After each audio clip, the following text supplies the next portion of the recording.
షర్మిల తమలపాకుతో తెలుగుదేశాన్ని బండసుత్తితో వైసీపీని బాదుతా ఉంటుంది. ఆమె ఓపెన్‌గా అందరికీ తెలిసిందే తెలుగుదేశం అలైడ్ అలయన్స్ కిందన కాంగ్రెస్ పార్టీని నడిపిస్తోంది. పాపం ఆమెనే ఇబ్బంది పెడుతున్నది కర్ణాటక కాంగ్రెస్. ఈమె బాగా అభిమానించే, గౌరవించే ఈమెకి ఆ పదవి రావడానికి కారణమైన DK Shivakumar Karnataka deputy CM.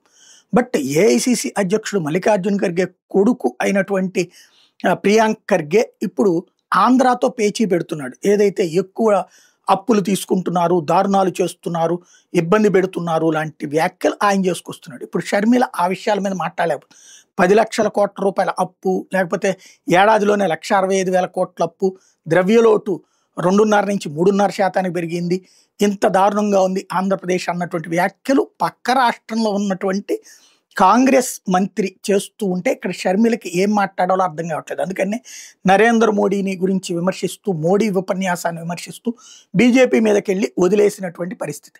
పాపం ఆ కాంగ్రెస్ వాళ్ళు షర్మిల్ని ఇబ్బంది పెడుతున్నారేమో చెక్ చేసుకుంటే బెటర్.